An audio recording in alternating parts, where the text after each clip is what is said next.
আমার নির্বাচনী এলাকা কক্সবাজার 3-এর জনগণকে আমি ধন্যবাদ জানাচ্ছি। চট্টগ্রাম থেকে কক্সবাজার 13টি আসনের মধ্যে সর্বোচ্চ ভোটে আমার আসনে আমাকে তারা জয়ী করেছে। সব দল নির্বিশেষে আমাকে 1,60,000 ভোটের ব্যবধানে অত্যন্ত শক্তিশালী প্রার্থী থাকা সত্ত্বেও আমার বিপক্ষে সমস্ত রাজনৈতিক দল এক হওয়া সত্ত্বেও 1,60,000 ভোটের ব্যবধানে আমাকে বিজয়ী করাতে আমি তাদেরকে ধন্যবাদ জানাচ্ছি এই পার্লামেন্টের মাধ্যমে। আমার মাননীয় স্পিকার, কক্সবাজার চট্টগ্রাম সড়ক 6 লেনে উন্নীতকরণ এখন দেশবাসীর দাবি। প্রতিদিন এখানে হাজার হাজার টুরিস্ট এবং বছরে 1 কোটি টুরিস্ট কক্সবাজারে যাচ্ছে। আমাদের উন্নয়ন সেখানে চোখে পড়ছে না। মাননীয় প্রধানমন্ত্রী আমাদেরকে 18,000 কোটি টাকার বিনিময়ে নান্দনিক রেল স্টেশন সহ রেল দিয়েছেন। মাননীয় প্রধানমন্ত্রী 12,000 কোটি টাকায় আন্তর্জাতিক বিমানবন্দর দিয়েছেন। আমাদেরকে শেখ কামাল ক্রিকেট স্টেডিয়াম দিয়েছেন, মেরিন ড্রাইভ দিয়েছেন, কক্সবাজারের রাস্তাগুলো প্রশস্তকরণ হয়েছে এবং কক্সবাজারের অভাবনীয় উন্নয়ন আমার মনে হয় বাংলাদেশে আর অন্যান্য জেলায় কম হয়েছে। তারপরেও আমার নির্বাচনী এলাকায় এখনো প্রতিটি ইউনিয়নের মধ্যে কাঁচা রাস্তা রয়ে গেছে। এখনো আমার এখানে 4টা বড় ব্রিজ, খরুলিয়া ঝিলংজা সংযোগ সেতু, খরুলিয়া দক্ষিণ মিঠাচড়ি সংযোগ সেতু, মনিঝিল সংযোগ সেতু, আমার এখানে সেই শুক্কুরের মঞ্জুরের দোকান থেকে সেই জালালাবাদ এবং পুকখালীর সংযোগ সেতু এবং আমার এখানে তেলিপাড়া চরপাড়া সংযোগ সেতু, এসএমপাড়া ছনকোলা সংযোগ সেতু গণমানুষের দাবি। আমার কক্সবাজারের লক্ষ মানুষ এখনো কক্সবাজার শহরের নুনিয়াছড়া থেকে শুরু করে সেখানে সাত্তারগুনা, ফাতেরগুনা, বাদশাগুনা এবং এবিসি গুনা, সাহিত্যিকা পল্লী, লালপাড়া এবং বল্যাপাড়া, ঘোনাপাড়ায় বসবাস করছে। আমি মন্ত্রণালয়ে চিঠি লিখেছিলাম।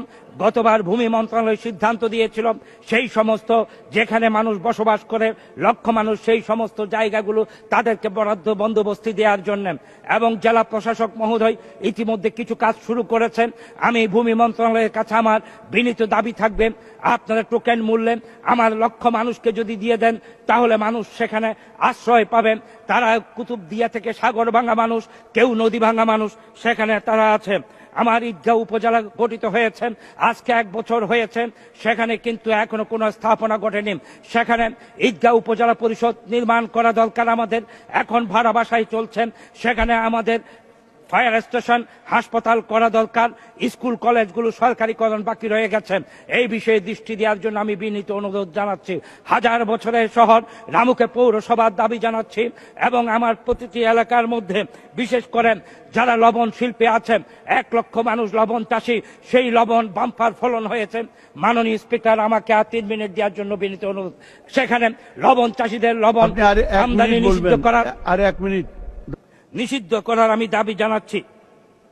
আমার মিয়ানমার সমস্যা, মিয়ানমারে আমার সীমান্তবর্তী এলাকা মিয়ানমার, সেই মিয়ানমারের মধ্যে আরাকান আর্মি এখন সশস্ত্র লড়াই করছে। আমার নির্বাচনী এলাকা থেকে মাত্র 2 কিলোমিটারের মধ্যে তাদের অবস্থান। মাননীয় প্রধানমন্ত্রী যদি সেনানিবাস না দিতেন তাহলে কক্সবাজার আজকে অনিরাপদ হয়ে যেত। এতদিন তারা দখল করে ফেলত। মাননীয় প্রধানমন্ত্রী আমাদেরকে শেখ হাসিনা 20,000 কোটি টাকা ইতিমধ্যে দিয়েছেন সেনানিবাসের জন্য, আমাদেরকে রক্ষিত করেছেন। এখন এই মুহূর্তে আমাদের দরকার বাংলাদেশের মিয়ানমারের যারা রোহিঙ্গা আছে তাদেরকে প্রত্যাবর্তন করে বাংলাদেশ, ভারত এবং নেপাল, ভুটান, শ্রীলঙ্কা নিয়ে, মালদ্বীপ নিয়ে একটি আঞ্চলিক নিরাপত্তা পরিষদ গঠন করা।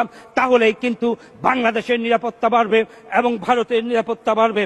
আমার এখানে মসজিদের যারা ইমাম সমাজ আছেন তাদেরকে সরকারিকরণ, চাকরি সরকারিকরণের আমি জোর দাবি জানাচ্ছি।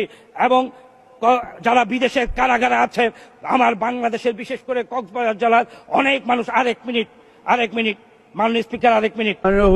1 মিনিট বলুন। বিদেশের কারাগারে কক্সবাজার জেলার হাজার হাজার মানুষ এখনো আছেন। মিয়ানমার থেকে অনেকেই ফেরত নিয়ে আসছে আমাদের পররাষ্ট্র মন্ত্রণালয়ের মাধ্যমে, এবং প্রত্যেকটি দেশে আমাদের সেই কারাগারে যারা বন্দী আছেন তাদেরকে পররাষ্ট্র মন্ত্রণালয়ের মাধ্যমে ফেরত আনার জন্য আমি জোর প্রস্তাব করছি। এবং প্রবাসী যারা আছে, বিশেষ করে কক্সবাজার জেলার যারা সৌদি আরব, মালয়েশিয়া থেকে শুরু করে এবং গালফ স্টেট সমূহে থাকেন, সেই তারা যখন মিশনে যায়, সেখানে যখন পাসপোর্ট রিনিউ করতে যায়, মিশনে থাকা অফিসারগুলো তাদেরকে চিনে না, বলে যে তোমরা রোহিঙ্গা। তারা বুঝে না রোহিঙ্গার ভাষা এবং কক্সবাজার ভাষার মধ্যে তফাৎ। আমি আজকে আপনাদের মাধ্যমে পররাষ্ট্র মন্ত্রণালয়ের প্রতিটি দপ্তরের সেখানে কক্সবাজারের ভাষা বোঝা মানুষদেরকে নিয়োগ দেওয়ার জন্য, যাতে কক্সবাজারের মানুষ হয়রানি না হয়, সেটি আমি জোর দাবি জানাচ্ছি। এবং আমি সাথে সাথে আজকের এই সবাই, আমি আজকের এই অধিবেশনে সকলকে ধন্যবাদ জানাচ্ছি। আমাদের সোলার লাইট ছিল, সোলার লাইট আবার দেওয়ার জন্য আমি বিনীত প্রস্তাব করছি। ধন্যবাদ মানো হুইপ, আপনাকে অসংখ্য ধন্যবাদ।